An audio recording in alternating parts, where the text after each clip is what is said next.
Hello everyone, Mike Levin on Saturday, April 16th, 2022. And here I am in the yard of my little mountain cottage that I've rented for the past almost 2 years. Lisa will be up soon and we'll be moving somewhere nearby. We got our trampoline, we've got our multiple canoes and kayaks, we've got our zip line and our fireplace, and over there's a rope swing going up high in a tree, and it's just been a wonderful experience, a real answer to the lockdowns and the quarantines. When you get your cabin fever, you just, where do I go? What do I do? Well, take your pick. We also have archery and a bunch of other activities around, bicycling, and it's a gated community, and the roads are not even paved. So, it's a very safe place to just go out and ride your bike. So this has been a magical experience, and I'm getting to the point where I want to do a dramatic reading of Call of the Wild. It has come to my attention that book, as packed full of life lessons as it is, especially finding your vibe, knowing your vibe, correcting your vibe, making life changes, allowing your executive function to override your more base instincts, even when you're a dog. Even though it has all these wonderful lessons, it is so triggering that many people do not get through it. So I'm going to do a dramatic reading. Whether my clan joins me or not, that's my plan. Hopefully I entice them in with a nice environment. If it's not raining, you can hear the drizzling start already. And Call of the Wild. I don't want to do too many spoilers here, but anyone who's followed my stuff, if you've watched through my tech story that I uploaded recently, you'll see reference to it. In fact, less than there used to be. I've taken out stuff that tied together the man in the red sweater, who is your friend, with Mr. Rogers wearing his red sweater, and Voltron with his red, not Voltron, I'm sorry, it's Ultron. Voltron's the robot that assembles itself. Ultron is the one that shoots the power things and has a light on his chest that blinks red when he's low on energy. There have been a lot of sequences in that slideshow presentation, that scrolling slideshow, that have been in there, and I've removed, I put them back in, and my relationship with Call of the Wild is really one of those ones, how much I want to put those stories front and center. Because in self-regulation, in some of those lessons of social programming that higher order mammals, higher order social mammals need, because we're born, completely dependent. We can't walk yet, we can't even lift up our heads, can't eat solid foods. So unlike so many other animals that are born ready to face life, we are not. And then a period of social programming ensues where you become a capable, independent, contributing, not fully independent, right? That's a myth. We're always interdependent on a tribe of about 30 to 50, some might say 100 people that are typically in the lives of a Homo sapien. And you can keep track of about, that many relationships. And so that's who we are, that's what we are. And it is higher order. People object to that. I've heard, what makes that higher order? What makes it higher order is executive function, is the ability to take control of one's self when necessary. Emotional control, while much maligned, is also a superpower, because you're not suppressing your emotions, you are understanding your emotions and deferring a more base animal reaction. So, what I'm talking about specifically here is the inability to disengage, the inability to back off from a fight do what in your mind is the unacceptable, admitting defeat, swallowing pride, grumbling back in submission to someone who is very much projecting the aura of I won this engagement, I win, you lose. And that's baiting. That's baiting. And when you rise up and take the bait, they have power over you. They've just controlled the course of your life for the next however long you're going to seethe and boil over it. So no one wants to do that. They want to engage. They want to win. They want to dominate.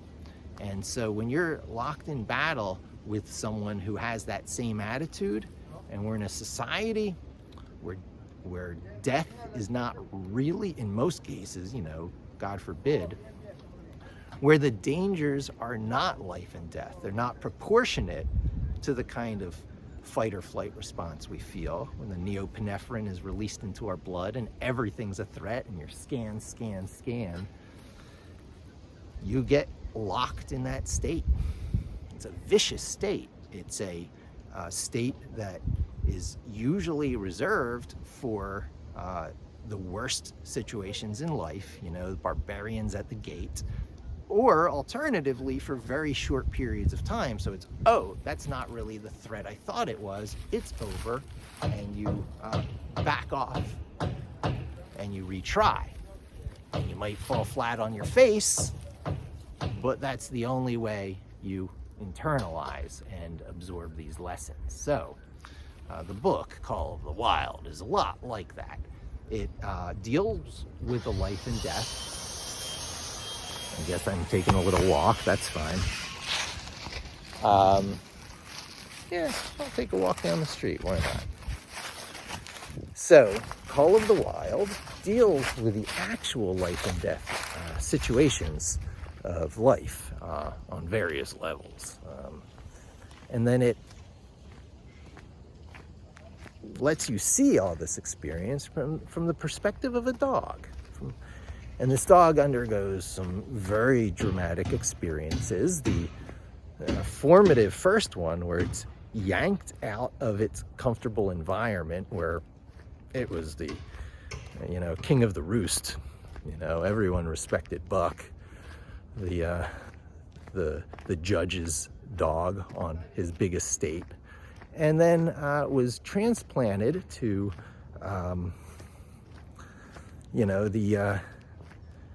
the gold rush,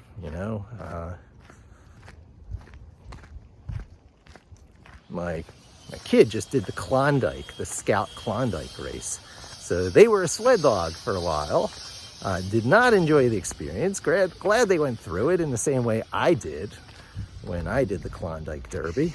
But it's kind of like the tiny little tastes of these experiences that one is given in the modern world, which is nothing like the life or death real experience, where that momentary cold you feel as a scout dragging a big wooden sled through the snow, versus these parties that consisted of the prospectors, the modern day get rich quick, always a scheme, always a scam type people who died probably by the thousands in those bitter cold Alaskan trails. So this is a dog that goes from a privileged setting like that suddenly into the life or death sled dog life, learns about all that hierarchy stuff, and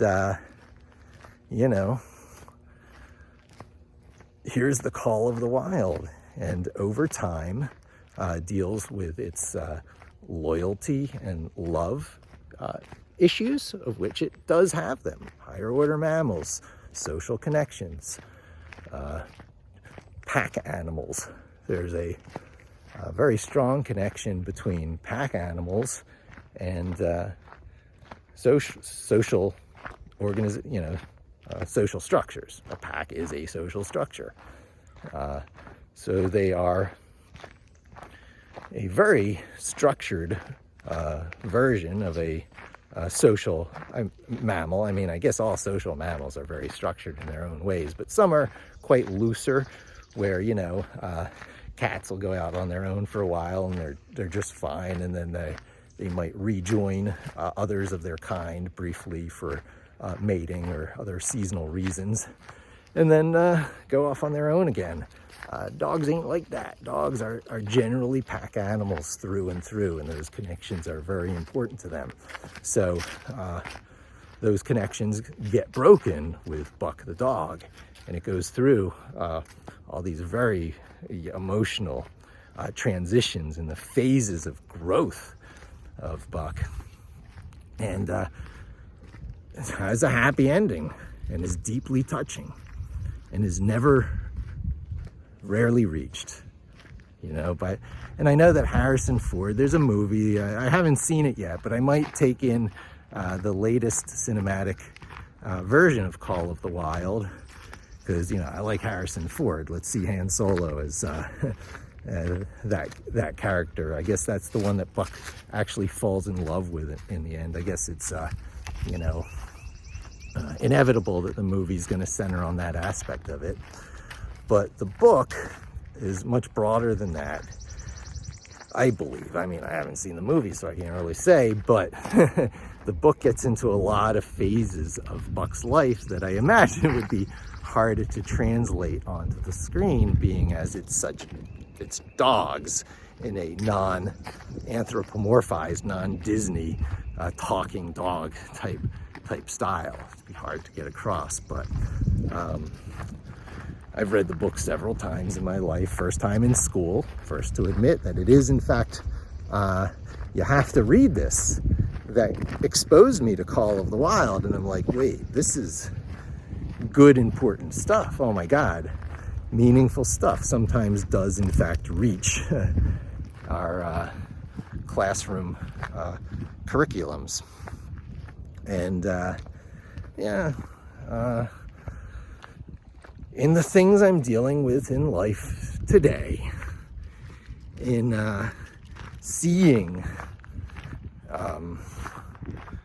people I deeply care about in life having very much the equivalent of the experience that drives Buck to have to meet the man in the red sweater are occurring. And it's, you know, similar to the cabin fever I alluded to, with perhaps other things layered in. And my behavior sometimes looks a little bit, shall we say, emotionally distant. Unsympathetic? I don't think so. I think I'm the man in the red sweater. I think that I can't go down into the same emotional, destabilized abyss and get trapped. You know, we as social mammals requiring programming miss important lessons. The missing of those lessons makes us not know what to do when we come out of the isolation box. We are, as I allude to in that little scrawly text story I put out, often vicious and in need of lessons. And those lessons are quite difficult to administer. In fact, they are, for a lot of people, impossible, because homeostasis, I forget exactly what the term is, neurostasis, kicks in at a certain point, and it becomes harder to learn. And your old patterns and your old defense mechanisms kind of click into a static state that you can re-invoke, like spinning up a virtual machine. And this is where I think a lot of modern day dissociative conditions come from. It's a lot like instantiating virtual machines and containers in the world of digital electronics. And, you know, if this, then that. If this, then that. And the that is not always what's particularly good for you. This is where that trapped state sometimes comes from, because to put yourself inside one of these little emotional virtual machine containers is to lose your ability to get out of it, to exit it. Yeah. So when you're in a container, you can't say, poof, make the container go away. You're in it. The off switch is very, very scary. There might not even be an off switch inside the container, inside the context. You might have to follow a meta process and put your mind outside of it to go, oh, here's how I shut it down. So these parallel issues in the technical world and the emotional world are very real, I think. And people talk about integration. So these containers you have represent different yous at different times in your life, just like the sci-fi vision of copying off a brain scan. So you can have backups of your consciousness from different times in life. How would you like to meet yourself and talk to a different version of you from earlier in your life? Talk about cringy, right? So I kind of do that with these videos.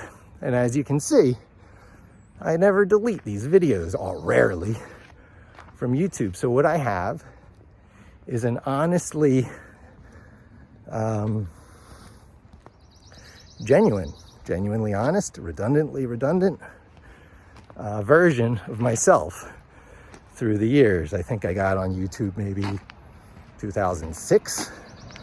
Certainly I was early onto the platform. And coulda, woulda, shoulda, right? Is it about success by other people's measures? Could have done hit tail, been big in the SEO world, but like, do I really want to be Neil Patel? I could have done Twitter or WordPress, Salesforce. I've been in that territory. Bill of materials, manufacturing software. I could have been in the whole enterprise resource management space with software I've written personally. Except there's always custom one-offs, and I never was in the entrepreneurial mindset. It's never really been my vibe. So, coulda, woulda, shoulda. Just got to put it out of your mind. That is the emotional box. That's a container constructed for us by our parents, societal norms and expectations. And, part of growing up is stepping outside of that, doing things for your own reasons, in your own ways, and to expose yourself to hearing the call of the wild, which for humans is probably less about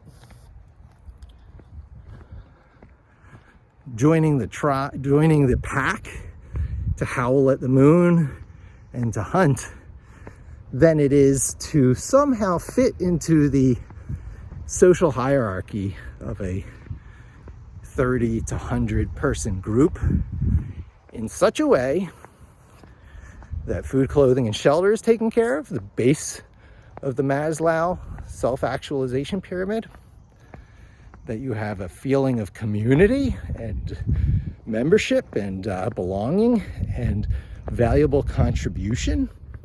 Honestly, very, very important. That's the middle of the Maslow self-actualization pyramid. And then working towards, don't expect it today. Don't think that you're doing the wrong thing. if you're taking my advice and don't feel it right away, but over time, reaching that tip of the Maslow self-actualization pyramid, and having a sort of self-aware meta satisfaction in life, to have deeper beliefs in your understandings and place in the world, and to be at peace with it. Self-actualized, I believe, is the term they put on it. And I don't think I'm even there yet. One of the signs of someone who's fallen into that static state is the assurance that they've reached the tippy top of the Maslow self-actualization pyramid. That is the same thing as saying, hey, I've been everywhere, I've done everything, I've had every growing experience I have yet to have, at least enough of a sample to draw every conclusion, and I'm now self-actualized. No, so much more, probably up till the day we die. But it is by degrees, of course, it's by degrees, so you can feel good about zeroing in on your, goals. Goals, even that's a triggering word. Sometimes your goals are just a state of being. So say everyone's going to be given approximately, 10 times 10 rotations, right? Our hands. It gives us a perfect counting system for a aspirational lifespan. We spin around the sun 10 times for each of our 10 fingers, 100 years. Of course, not always, but this is such a built into who we are kind of counting system and exercise in perspective that I believe it's valuable enough to put at the beginning of my little slideshow about life, right? So for anyone who hasn't watched it, it starts out with, whenever you're feeling like you need a distraction, because it happens, right? You need to break out. When you feel yourself going into one of these traps in your mind, you gotta break out. Some people are like, no, you gotta face it, you gotta deal with it. I'm like the Tetris therapy kind of person. When you remember things, you're changing your memories. You're altering your recollections. I cover this too in the early part of that video. Consequently, when self-reflection turns into brooding and turns into sulking and turns into self-pity, you're probably on the wrong track, and you would have been better off distracting yourself with Tetris or other, level-seeking, highly engaging pastimes, which are distractions. So when you're feeling the need for that kind of distraction, put love-worthy things in your path, love-worthy things that feed that need. For me, it's scrolling through these little slideshows and telling myself, look, everything was stacked, not everything. I'm still a privileged person from the suburbs of, America, and, during the Brady Bunch era and stuff. So, ticky-tacky houses, right? So I had a certain baseline level of material privileges, the ones that correspond to the bottom of the Maslow, emphasis bottom, and largest part of the self-actualization pyramid. Those days were mostly about, we won World War II, now let's use our excess manufacturing capacity to demonstrate our supremacy to the world, and use television to broadcast that out and infect everyone with our culture, make everyone judge their own self-worth and self-being and worldviews against ours. That was that era. No good. One of infinite possible ways to live. So we're coming out of the post-World War II. The only healthy economy is an expanding economy anti-conservatism era. And we're coming back to, being environmentally aware. Conservative, what a hijacked word. Read Venus Inc. So much good sci-fi has touched on these concepts over the years. And they're just automatic references in my mind to such fundamental notions. They're symbols of things. So I guess this is where I get close to wrapping it up here, because, Call of the Wild is one of those ones that I could almost not understand someone having broader context for life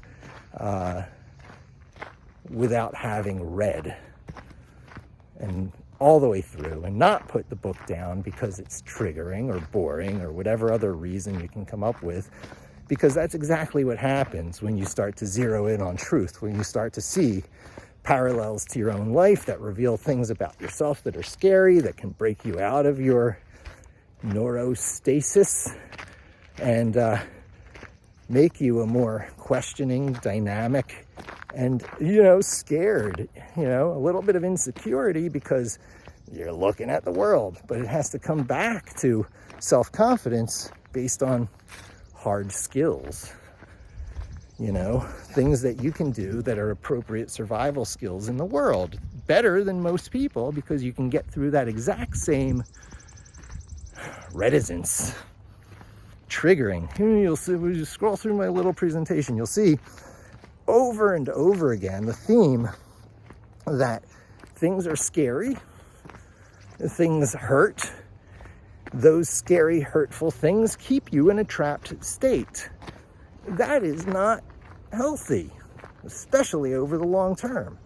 You've got to come out of that trapped state, and you need to have a slightly higher order executive function take control so that you don't go into shock like an animal. Ooh, I avoided this little critter. You sometimes got snakes and stuff in the road, garter snakes in particular.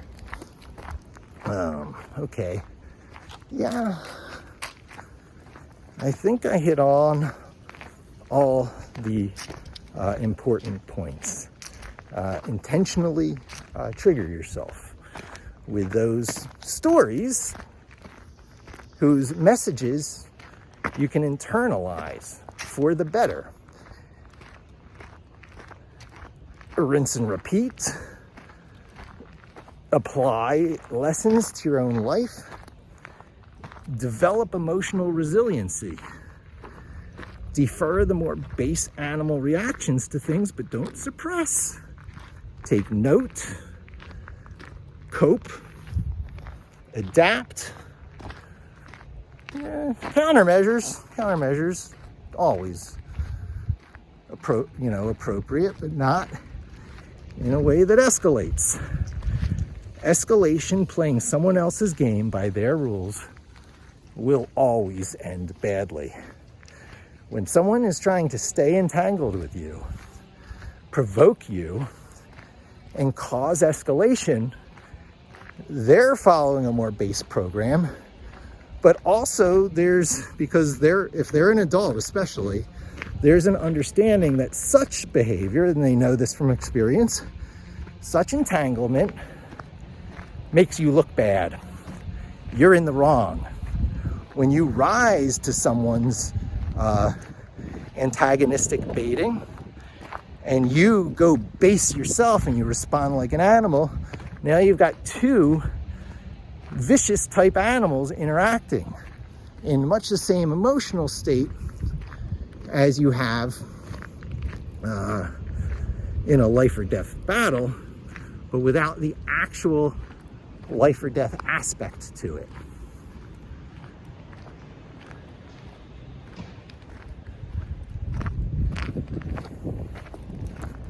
And the one who's more experienced at it will win. So, especially if you're kind of new to life and you're kind of inexperienced, you have to just defer the instant gratification of a animal attack back response. It's hard, but it is very doable. Thanks for joining me. Hope to talk to you again soon. And don't forget to subscribe.